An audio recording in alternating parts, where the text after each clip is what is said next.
What up, book dwellers? So yes, it is Tuesday, but I am uploading the video today. Today I have something a little bit different to talk about. Today I want to talk about literary web series. I don't know how much any of you know about literary web series, or if any of you are really into literary web series. If anyone from my group chat is watching, I know that you guys have watched many of them.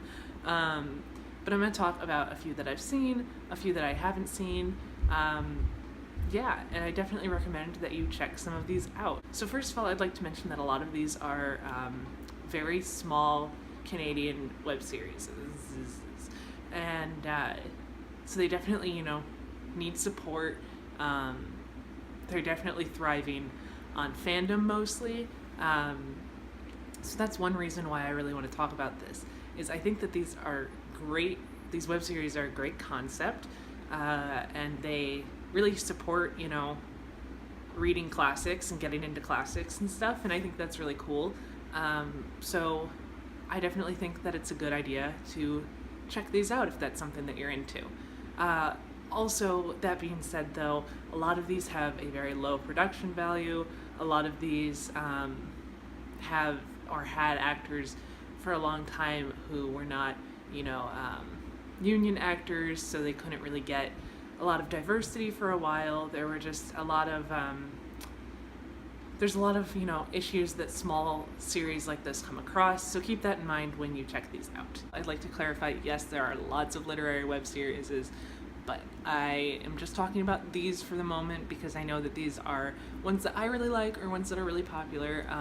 So yeah, the first web series that I want to talk about is something that I obsess over in my life. I love it so much. I haven't been into it for a bit now, just because it actually ended, and I'll talk about that a little bit more, but it definitely has been one of my obsessions for quite a few years now, and that is Carmilla.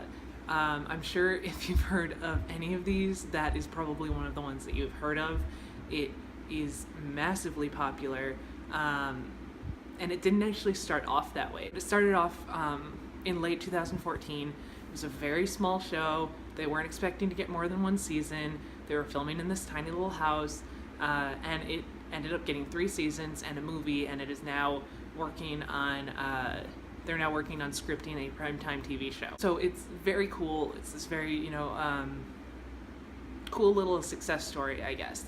But anyway, Carmilla is based on the book Carmilla by Joseph Sheridan Le Fanu, and it follows, the original book follows this vampire named Carmilla and this girl named Laura, and basically Carmilla's attempts to kill Laura and stuff, and for her vampire mom. It's a whole situation. But anyway, there's also a lot of queer elements to the original book, but it's more like a warning, don't be gay or bad things will happen to you. You will get killed by a vampire. Things like that. And Carmilla is the seductress vampire. So it's a whole thing. But in the web series, it definitely embraces that queer aspect, and there's a lot, pretty much everyone, every character in that show is queer in some way, and many of the actors are also queer in some way. So that's super cool. Yeah, I love this series. Like I said, I have been obsessing over it since it started, basically. Also, something that is special about Carmilla that is also special about a lot of these series is that it's in vlog style. A couple of the episodes of Carmilla go out of vlog style, and the movie is not in vlog style. But the whole first season, most of the second season, most of the third season are all in vlog style. And that is kind of a common thing for literary web series, and it's really cool if you like classics, because you kind of get to see these characters you like, vlogging and stuff, and most of them are modernized and stuff. It's a cool concept. If you're into that, definitely check it out. The next web series that I want to talk about is one I actually haven't seen, and it's called Emma Approved. I know a lot of people have probably heard of this. I just found out that it was actually executively produced by Hank Green. Hank Green. And I had no idea. I think that's really cool. But yeah, it's very popular. I know a lot of people have watched it.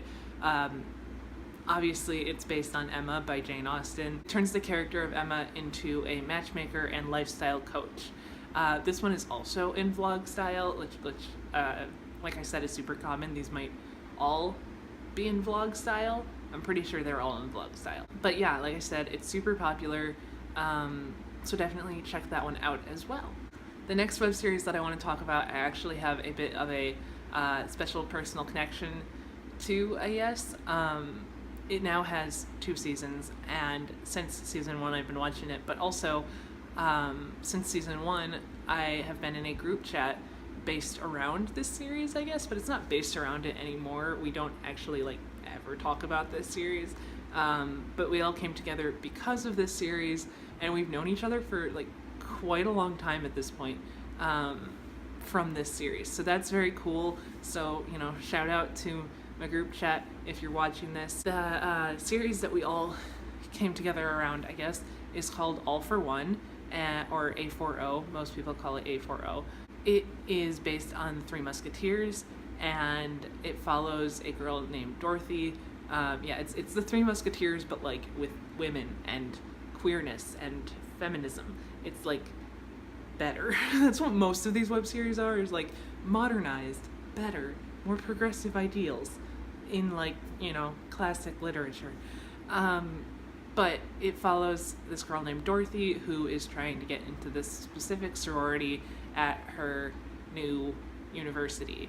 There are bi characters. There's a trans character who's actually played by a trans guy and like came out in between seasons. It's very cool. I love him. My favorite character, though, is definitely Portia. The girl who plays her, her name is Claire, and she's like the coolest person ever. I'm obsessed with her. But yeah, it's just it's just definitely a really cool series. Again, it's vlog style. And yeah, I definitely recommend checking it out. I should also mention that in All for One, a lot of the characters from other literary web series are like involved. I won't say how, just watch it and find out, but it's very cool to like see all of them be a part of it, I guess. The next web series I also really love. This may be like one of my favorite web series, and I'm definitely like super sad that there's only 1 season and it's probably never ever going to get a 2nd season. I say probably, but it's never ever going to get a 2nd season because it's been years and it's just not going to happen. But this is the March Family Letters. This is an adaptation of Little Women, which I haven't actually read, but I've watched this whole series and it made me want to like read the book. Also, there's a movie adaptation of Little Women coming out really soon. You know, I mean, there's been a bunch, but like there's a new one coming out. I'm very excited about that. But anyway, Little Women is hard to describe, so I'm not going to try to. But yeah, it's an adaptation of Little Women, and all of the characters are just so cool and so sweet. And there's a character who is probably asexual, and they've kind of confirmed it, and also a couple other queer characters. I won't go into too much detail, but like, it's just a quality. It's a quality thing. Also, there's actors who are in other literary web series. There's Natasha Nagle-Vanless from Carmilla in one episode, and there is, I cannot remember her name, but a girl from All for One is in the series altogether. I think she's in most of the episodes. So that's very cool. There's a lot of that within literary web series also. The next show that I want to talk about, I have also never seen, and unfortunately I've also never read the book. But this is made by the same people as Emma Approved. This one actually came first and is probably like the most popular web series of like any web series ever. Like, it is a very well-known web series, and that is the Lizzie Bennet Diaries. And this is based on Pride and Prejudice, again by Jane Austen. This is also vlog style. As I said, pretty much all of these are vlog style. And I can't really say much about it, unfortunately, because I haven't seen it. I know that to some people that's going to be like, how have you never seen the Lizzie Bennet Diaries? But I've never seen it. I just have never watched it. I should, but like, yeah. Like I said, it's very, very popular. Lots of people have seen it, but if you haven't, maybe we should both check it out, you know, because I also haven't. The last one that I want to talk about is the Green Gables Fables, and this is obviously based on Anne of Green Gables. Only the first season is based on the book Anne of Green Gables, and the other 2 seasons, I'm kind of confused about this. I've seen season 1, but I haven't seen anything else. But apparently there's like a 1.5 and a 2, and so I'm kind of confused about that. But anyway, those 2 seasons are based on other Anne of Green Gables books. Yeah, this is a super cute and fun little vlog style web series. It's definitely, I would say, like one of the lower production value ones, but it's really cute, and I definitely recommend that if you like Anne of Green Gables, like, you check this out, because I know like a lot of people who like Anne of Green Gables, like really like Anne of Green Gables. So I definitely recommend checking that out. Yeah, that's the last one that I really wanted to talk about. I definitely recommend looking into other literary web series though. I definitely didn't get to all of them. There's a ton of them for sure. But they're all like super cute little web series, and they, you know, definitely, like I said, make the original books a little bit more progressive, a little bit more interesting. They definitely, you know, go in depth on different things than the books do, and it's pretty cool. So I definitely, you know, recommend checking those out, supporting small creators like that. Thank you for watching. Comment, like, subscribe, and I will see you next Friday. Bye.